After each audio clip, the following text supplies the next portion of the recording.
हिसाब से आफ्ताब को फांसी तो क्या सजा भी होना मुश्किल उसने उसका शारीरिक शोषण किया, उसका आर्थिक शोषण किया, तमाम तरह का शोषण किया और बाद में अंत में जब वो लड़की शादी करना चाहती थी तो उसको मार दिया। ये उल्टा भी तो हो सकता है। लड़की ने लड़के को शोषण किया, लड़का देखने में खूबसूरत, लड़की फंस गई लड़के के साथ में। जब तक उसकी मर्जी रही, मार खाती थी तब भी उसको पसंद था, मार नहीं खाती थी तब भी पसंद था, शुरू से रही थी, मर्जी से रह रही थी, इसका मतलब लड़की को वो सारी चीजें पसंद थी, मतलब उसको। नमस्कार दोस्तों, मेरे चैनल पर आपका स्वागत है। आज हम बात करेंगे आफ्ताब और श्रद्धा की जो दिल्ली में जो घटना हुई है उसके बारे में हम बात करेंगे। आफ्ताब तो ये कबूल कर लिया है, लेकिन ये वकील है आफ्ताब का जो ये बात कबूल करने की कोशिश नहीं की है। वो वकील वो खुद वो बोल रहा है आफ्ताब का कि जो ये हत्या है जो आफ्ताब ने नहीं किया है। अब बताइए, ऐसे ऐसे जब घटना होती है इन लोगों को वकील भी मिल जाती है। वकील क्या कह रहा है? वकील कह रहा है कि हो सकता है लड़की खुद मर गई हो, और खुद मर गई हो तो आफ्ताब ने डर के मारे उसको लाश को काट दिया है और उसको फेंक दिया है। ऐसा किया ताकि हम फंस ना जाए। ऐसा उसका वकील कह रहा है कि हम इस तरह का हम कोर्ट में दलीलें पेश कर सकते हैं जिसके चलते आफ्ताब की जान बच सकती है। और ये वकील ये भी कह रहा है कि अगर ये हत्या आफ्ताब ने की है तो उसके फांसी की सज़ा होगी। बताइए, मतलब वो दोनों तरफ से है कि ताकि वो उस पर जनता उसका विरोध नहीं करना शुरू कर दे। देखिए, अब आके ही इसका जो रिपोर्ट है आप देखिए क्या क्या वो वकील वो बोल रहा है। आप देख कर खुद अब दंग रह जाइएगा। उसने उसका शारीरिक शोषण किया, उसका आर्थिक शोषण किया, तमाम तरह का शोषण किया और बाद में अंत में जब वो लड़की शादी करना चाहती थी तो उसको मार दिया। ये उल्टा भी तो हो सकता है। लड़की ने लड़के को शोषण किया, लड़का देखने में खूबसूरत, लड़की फंस गई लड़के के साथ में। जब तक उसकी मर्जी रही, मार खाती थी तब भी उसको पसंद था, मार नहीं खाती थी तब भी पसंद था, शुरू से रही थी, मर्जी से रह रही थी, इसका मतलब लड़की को वो सारी चीजें पसंद थी, मतलब उसको पिटाई पसंद थी। Yes of course. Why she was living with him? कैसी बात कर रहे हैं वकील साहब? Why she was living with him? आपका केस लड़ना चाहते हैं? नहीं, आफ्ताब का वकील बनना चाहते हैं आप? नहीं, मैं केस लड़ने की बात नहीं कर रहा हूँ। मैं आज के टाइम में बहुत ज्यादा बिजी हूँ, मैं नया केस ले भी नहीं रहा हूँ। दिल्ली पुलिस सुन रही तो मैं फिर एक बात कहूंगा, इस पूरे मैटर में दो एविडेंसेस हैं जो दिल्ली पुलिस की आंखों के सामने हैं, लेकिन दिल्ली पुलिस को दिखाई नहीं देंगे। जानेंगे कि इस केस को वो कैसे देखते हैं। आफ्ताब ने जो क्राइम किया है वकील साहब, उसने पूरे देश को हिला दिया है। पहले तो मैं आपकी इस बात से एग्री नहीं हूं कि आफ्ताब ने जो क्राइम किया है, अभी तो ये स्टेब्लिश होना है कि आफ्ताब ने क्राइम किया है कि नहीं किया है। अभी किसने किया है? मतलब हमने किया है, आपने किया है? नहीं, हमें ये कह के चलना चाहिए कि जो ये जघन्य अपराध हुआ है जिसमें लड़की के 35 टुकड़े किए गए हैं और लड़की आफ्ताब के साथ पिछले 6 महीनों से ज्यादा से साल 1.5 साल से लिविंग रिलेशन में रह रही थी, 2019 से रह रही थी। ऐसी स्थिति में ये आफ्ताब की जिम्मेदारी बनती थी कि लड़की को सुरक्षा दे, सुरक्षित रखे अपने साथ में, उसकी हर कोशिश पूरी करे, हर प्रार्थना पूरी करे। लेकिन लड़की को क्या मिला? 35 टुकड़े, मौत और एक घृणा पूर्वक एक ऐसा जघन्य अपराध सामने आ रहा है जो कि अभी ये सिद्ध होना बाकी है कि आफ्ताब ने कितना किया है या नहीं किया है। जो देखा जा रहा है उस हिसाब से पुलिस के हाथ में जो सबूत है वो काफी है। उन सबूतों के आधार पर आफ्ताब को फांसी हो सकती है और पुलिस यही मांगेगी, और वाकई में अगर आफ्ताब ने किया है तो उसे फांसी होनी चाहिए। लेकिन मेरे हिसाब से आफ्ताब को फांसी तो क्या सजा भी होना मुश्किल है। आप कह रहे हैं कि उसको फांसी भी हो सकती है और उसको सजा भी नहीं होगी। दोनों कंट्राडिक्ट कर रही है बातें। हम कंट्राडिक्ट मैं इसलिए कर रहा हूँ, ये डिपेंड करता है ट्रायल के ऊपर। ट्रायल में एक वकील किस तरह से मैटर को संभालता है ये निर्भर करता है। ट्रायल में 90% वकील खड़े रहते हैं, वो खुद कुछ नहीं करते, वो प्रोसिक्यूशन के ऊपर डाल देते हैं कि वो प्रूव करे। जो अभी एविडेंस सामने आ रहे हैं, डीएनए एविडेंस, फ्रिज के एविडेंस, जंगल के एविडेंस, आफ्ताब के एविडेंस, उसका कन्फेशन, उसके माँ बाप का कहना, बाकी सर्कमस्टांसेस एविडेंस जितने हैं ये इतने जबरदस्त हैं कि इनको तोड़ना आसान नहीं है, लेकिन इनको तोड़ा जा सकता है। मेरा जैसा वकील इन सबूतों को तोड़ सकता है, लेकिन होना क्या चाहिए ये अलग चीज। आप आफ्ताब का केस लड़ना चाहते हैं? नहीं, आफ्ताब का वकील बनना चाहते हैं आप? नहीं, मैं केस लड़ने की बात नहीं कर रहा हूँ। मैं आज के टाइम में बहुत ज्यादा बिजी हूँ, मैं नया केस ले भी नहीं रहा हूँ, लेकिन मैं सिर्फ अपनी पोजीशन बता रहा हूँ, अपना माइंड बता रहा हूँ कि जो केस है उनको तोड़ा जा सकता है और आफ्ताब बच सकता है इस पूरे मैटर में। ये डिपेंड करता है वकील के ऊपर। मुझे लगता है कि आफ्ताब बच सकता है इन सबूतों के आधार पर। लेकिन आफ्ताब पुलिस का अगर- कबूलनामा है कि मैंने उसके टुकड़े किए, उसको मारा, 18-20 दिन तक उसके बॉडी पार्ट डिस्पोज किए, तमाम चीजें कड़िया जोड़ी जा रही हैं। Confession is not the best evidence. आप this is a duty of the police to prove कि आफ्ताब ने ही ये कत्ल किया है। ये भी हो सकता है लड़की हार्ट अटैक से मरी हो, ये भी हो सकता है लड़की मर गई हो, उसको बचाने के लिए, अपने आप को बचाने के लिए आफ्ताब ने ही सारा चीज किया हो, उसकी बॉडी को पार्ट को फेंका हो जंगलों में या कुछ भी किया हो। रीजन बहुत है, एक रीजन नहीं, 50 चीजें depend upon the skill of the advocate, how he handle this case. इस केस को हैंडल करना मेरे ख्याल से बड़ा ही महत्वपूर्ण है, किस तरह से हैंडल किया जाए। जो पुलिस के पास एविडेंस है आज के टाइम में, जो सर्कमस्टांसेज है, कन्फेशन है, जो डीएनए है, इसके आधार पर आपको फांसी की सजा आसानी से हो सकती है। देखिए, कन्फेशन ठीक है आपकी बात, कन्फेशन कोई वैल्यू नहीं करता जब तक वो कोर्ट में ना कन्फेस करे इस बात को, पहली बात। लेकिन जो केस की बात है, केस में सबूतों की कड़ियाँ जुड़ना मुश्किल हो रही है। लेकिन एक बात और है, जो उनके दोस्तों के बयान है वो अपने आप में काफ़ी महत्वपूर्ण है। लगातार वो उस लड़की को टॉर्चर करता था। 2020 में भी वो लड़की एडमिट रही, सिगरेट से जलाता था, उसकी पिटाई करता था, कई बार तो उसको मारने की कोशिश की, उसके दोस्तों ने उसको आकर बचाया। ये तमाम सबूत है जो अपने आप में सफिशिएंट है। ये सारे सबूत सिर्फ एक बात को कहते हैं निर्विवाद रूप से, कि लड़की जो थी वो सेक्सुअल क्रूअल माइंड की थी, उसको चोट पहुंचने पे उसको अच्छा लगता था। नहीं तो अगर लड़की को वो मारता था तो लड़की उसके साथ क्यों रहती थी? लड़की ने कोई शादी तो की नहीं थी, एक लिविंग रिलेशन थे, जब तक मर्जी आए रहो, जब ना आए छोड़ के अलग हो जाओ। तो लड़की उसके साथ क्यों रही? ये सारे जो सबूत है, लड़कों के जो स्टेटमेंट है दोस्तों के, ये सारे किस तरह से लिए जाए, it's something different. This evidence is not enough to prove him guilty. Evidence क्या प्रूव होंगे, क्या गिल्टी प्रूव होंगे? कन्फेशन के अलावा पुलिस जिन एविडेंसों को रखेगी उसको किस तरह से ट्रायल में लिया जाएगा, ये महत्वपूर्ण है। ये आप अजीब सी बात कर रहे थे कि लड़की मतलब क्यों रहती थी, उसको जब उसको टॉर्चर किया जा रहा था, उसकी पिटाई हो रही थी, वो फिर हॉस्पिटलाइज रही, उसको छोड़ना भी चाहती थी, लेकिन फिर से उसको इमोशनल ब्लैकमेल किया जा रहा था। किसने किया? आफ्ताब ने। आफ्ताब ने किसी भी तरह। तो लड़की ऐसे लड़के के साथ क्यों रह रही थी जो उसको रोज मारता था?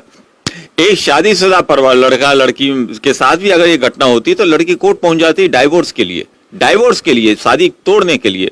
यहाँ तो शादी ही नहीं थी, यहाँ तो मर्जी से रह रही थी। इसका मतलब लड़की को वो सारी चीजें पसंद थी, मतलब उसको पिटाई पसंद थी। Yes of course. Why she was living with him? कैसी बात कर रहे हैं वकील साहब आप? Why she was living with him? ये पहला जबरदस्ती थी, उसको इमोशनल, उसको ब्लैकमेल कर रहा था कि मैं सुसाइड कर लूंगा। आप कह रहे हैं ना, जब लड़का कहता है मैं सुसाइड कर लूंगा तो वो मारता क्यों था? फिर वो क्यों मारता था? जवाब दीजिए। नहीं, मारता था और उसके बाद मरने की धमकी देता था। अब एक लड़की जो अपना परिवार उसके भरोसे छोड़कर आई थी, उसके साथ रह रही थी। लड़की क्यों छोड़ के आई थी परिवार? क्या लड़की ने शादी कर ली थी? नहीं, प्यार करती थी ना उससे, प्यार करती लिविंग में रहती थी। प्यार तो उसी दिन खत्म हो गया जिस दिन लड़का ने मारना चालू कर दिया लड़की को। और लड़के ने लड़की को मारना चालू किया और प्यार खत्म नहीं हुआ, इसका मतलब लड़की मार खाना पसंद करती थी, इसलिए वो उसके साथ रह रही थी।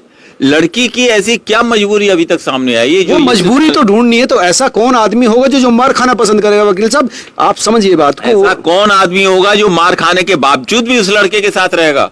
ये बताइए आप। मार खाना पसंद करेगा नहीं, इतना मार खाने के बावजूद भी ऐसी कौन सी लड़की होगी जो अपने हस्बैंड के साथ भी नहीं रहना चाहती? वो लिविंग रिलेशन में क्यों रहेगी? नहीं, वो छोड़ना चाहती थी, कई बार ब्रेकअप की बात तक वो छोड़ना चाहती। उसके दोस्त कह रहे हैं। उसके दोस्त तो कुछ भी कहेंगे आज के टाइम में, उसके दोस्त तो कुछ भी कहेंगे। डिपेंड इन द ट्रायल में जब क्लास एग्जाम, फोटो है उसके, चोट लगी है फेस पर। चोट लगना, फोटो होना, चोट दिखाई देना, ये इस बात को प्रूव नहीं करते कि लड़की जबरदस्ती रह रही थी, लड़की अपनी पसंद से रह रही थी। देखिए इसमें एक यही महत्वपूर्ण चीज, व्हाट्सएप चैट है उसकी, उसने पीटा मुझे, आज मेरे मुंह से उठा नहीं जा रहा, मेरा बीपी डाउन है, मैं इस काम पर नहीं आ सकती। एक बात का जवाब दो, फिर वो क्यों रह रही थी उस लड़के के साथ जो उसको इस बुरी तरह से मार रहा था? इस बात का जवाब दो। क्यों रह रही थी, क्या कारण था, एक भी कारण बताइए। लिविंग रिलेशन में इसीलिए होता है कि जब तक पसंद आए तब तक रहो, जिस दिन आपस में तनातनी हो छोड़ के अलग हो जाए। जैसे यूरोपियन संस्कृति, हिंदी संस्कृति नहीं है। और हिंदुस्तानी संस्कृति है, शादी होने के बावजूद भी अगर इस तरह क्रूरता होती है तो तुरंत वो FIR करती है लड़की। कोई ऐसा लड़की नहीं होगी जो FIR नहीं करे, कोई फैमिली कोर्ट में नहीं जाए, डाइवोर्स नहीं ले। 2019 से यार कमाल की बात है, 3 साल से वो मार खा रही है, रह रही है, आखिर क्यों? जबकि शादी नहीं हुई, एस्टेब्लिश की उन्होंने शादी नहीं की, माँ बाप ने कहा शादी नहीं की, लड़के लड़की कहते हैं, दोस्त सब कहते हैं शादी नहीं की, लेकिन रह रही है, रोज मार खा रही, सिगरेटों से जल रही है, चोट लग रही है, सब कुछ हो रहा है। आखिर क्यों? ये उसकी लड़की की पसंद थी कि नापसंद थी? क्यों? कोई तो वजह होगी। वो वजह क्या थी ना हम जानते ना आप जानते, लेकिन वो वजह तो मैं 2 मिनट में ट्रायल में निकलवा लूंगा, मुझसे इनके दोस्तों से ही निकलवा लूंगा। नहीं, उनके दोस्तों को क्या पता, वे दोस्त तो वही जानते हैं ना जो उस लड़की ने बताया। लड़की की जो चैट है, जो एविडेंस आप बता रहे हैं वही एविडेंस चीख चीख के बताएंगे, लेकिन वो स्किल में क्यों बताऊं, कैसे बताएंगे वो? Something different. आपका जो तर्क है, आपका तर्क ये है कि वो लड़की अपनी मर्जी से चोट खाती थी, अपनी मर्जी से पिटती थी। मेरा ये तर्क नहीं है, मेरा सिर्फ ये क्वेश्चन है, अगर लड़की को वो लड़का रोज मारता था तो लड़की उसकी कोई पत्नी नहीं थी जो जबरदस्ती मजबूरन उस लड़के के साथ रहे। हो सकता है उसको ब्लैकमेल किया गया हो, उसके कुछ वीडियो हो, उसके कुछ फोटो हो, उसके बावजूद भी लड़की नहीं रहेगी। उसके बाद उसको मौत मारने की और धमकी दे रखी होगी कि तुम गई, उसके बावजूद भी नहीं रहेगी, मारने की धमकी, तो लड़की क्यों रहेगी उसके पास में? क्यों? उसकी पत्नी थोड़ी थी वो 2 मिनट में आपके अलग रहेगी? नहीं रहेगी। पुलिस का प्रोटेक्शन मांगेगी, ब्लैकमेल में भी पुलिस का प्रोटेक्शन। पढ़ी लिखी लड़की थी, कोई गांव की गंवार लड़की तो नहीं थी ना, पढ़ी लिखी लड़की थी, काम करती थी साथ में। लड़का मुसलमान था, लड़की हिंदू थी। लड़के को मौका लगा कि इस लड़की को फंसाया जा सकता है, उसने फंसाया, उसका पैसा लिया, सब कुछ लिया। ये इस बात का प्रूफ है कि मरने के बावजूद भी उसने लड़की के 54,000 अपने अकाउंट में ट्रांसफर कर लिए। लड़की के गहने कहाँ हैं? एक भी गहने सामने नहीं है। इसका मतलब लड़का ऑलरेडी सारे गहने गायब कर चुका था। ये बात तो प्रूव हो चुकी है कि उसने उसका शारीरिक शोषण किया, उसका आर्थिक शोषण किया, तमाम तरह का शोषण किया, और बाद में अंत में जब वो लड़की शादी करना चाहती थी तो उसको मार दिया। ये उल्टा भी तो हो सकता है, लड़की ने लड़के को शोषण किया, लड़का देखने में खूबसूरत, लड़की फंस गई लड़के के साथ में। जब तक उसकी मर्जी रही, मार खाती थी तब भी उसको पसंद था, मार नहीं खाती थी तब भी पसंद था शुरू से। आखिर ये इस चीज का तोड़ कहाँ है? ये तोड़ तो ट्रायल में निकलेगा ना। आज आप नहीं बोल सकते इस तोड़ को कैसे घुमाया जाएगा, कैसे लाया जाएगा। It's a skill of the trial. और आज जो सबूत हैं पुलिस क्लेम कर सकती है फांसी के लिए। जितने लोग हैं वो सब चाहते हैं ये घिनौना कृत्य जो है, ऐसे कृत्य करने वाले लड़के को फांसी की सजा हो। लेकिन आप मुझसे लीगली पूछें तो लीगली मैं बताऊंगा, मेरे हिसाब से इस लड़के को आप सजा नहीं कर दे सकते लीगली। कोई ऐसे ठोस एविडेंस नहीं है। एविडेंस है, फिर मैं इस बात को कहूंगा, इसमें एक ऐसा एविडेंस है स्ट्रॉन्ग जिसके बेस पे इसको फांसी की सजा हो सकती है, 100% हो सकती है। लेकिन वो एविडेंस मैं इसलिए नहीं बोलूंगा, व्हाई शुड आई स्पीक। नहीं तो बताइए ना, फिर यही तो जनता जानना चाहती है। जनता जानना चाहती है, ये पुलिस का काम है उस एविडेंस को सामने लाना। ये प्रोसिक्यूटर का काम है उस एविडेंस को सामने लाना। ये मेरा पुलिस एक सक्षम ताकत है, वो काम ताकत है। दिल्ली पुलिस ने निर्भया गैंग में भी बहुत से एविडेंस सामने बना के रखे थे जिससे सजा हो गई फांसी की। उसकी कन्फेशन था, उसमें भी सजा आप तो लॉयर रहे ना, आरोपियों के लॉयर रहे। एफिडेविट फाइल किया गया था और कि हम गंदे इलाकों में रहते थे इसलिए हमसे गलती हो गई, अब नहीं करेंगे, तो इसके बेस से सजा हुई। वहां कन्फेशन था, यहाँ भी अभी कन्फेशन है आधा, अभी आधा कन्फेशन है। इस कन्फेशन को कोर्ट में किस तरह से लिया जाएगा डिपेंड करता है skill of the advocate who will do the trial for the boy. इसका नार्को टेस्ट हो रहा है। अब नार्को टेस्ट में जो तमाम चीजें हैं वो निकल कर सामने आएगी, और भी जो तथ्य छुपा रहा है वो सारी चीजें निकल कर आनी चाहिए। मैं ये चाहता हूँ रियली आनी चाहिए। कोर्ट में क्या प्रूफ किया जाता है? कोर्ट में ये नहीं, कोर्ट सजा देने के लिए नहीं बैठती है, कोर्ट ये सिद्ध करने के लिए बैठती है क्या ये क्राइम इसी व्यक्ति ने किया है जिसको कोर्ट के सामने प्रूव किया गया है। अब अगर लड़के का अभियुक्त का वकील कोर्ट में एफिडेविट दे दे, उसको स्टेटमेंट करा दे कि हाँ साहब मैंने क्राइम किया है, फिर तो कुछ करने की जरूरत ही नहीं है। इस केस में भी अगर इसका जो भी एडवोकेट होगा वो इसको कन्फेशन को प्रूव करा देगा, किसी भी तरह से घुमा फिरा करके एफिडेविट दे देगा, माफीनामा लगवा देगा, कुछ भी कर देगा, तो इसको सजा हो जाएगी। लेकिन कि इसको ये कोर्ट को ये प्रूव करना होगा, पुलिस को ये प्रूव करना होगा कि इसने ये कर्म किया है। अभी तक पुलिस के पास में पुलिस ने ये क्लेम नहीं किया है कि इसी ने किया है। पुलिस एविडेंस ढूंढ रही है। प्राइमा फेसी ही बिल्कुल साफ लगता है कि लास्ट सीन पर्सन यही है और इसी की जिम्मेदारी है, इसी ने मर्डर किया है, इसी ने छुपाया है, इसी ने उसके टुकड़े टुकड़े किए हैं। इसको फांसी की सजा होनी चाहिए। मैं कहता हूं अगर इसने किए हैं ये सब तो इसकी फांसी की सजा होनी चाहिए।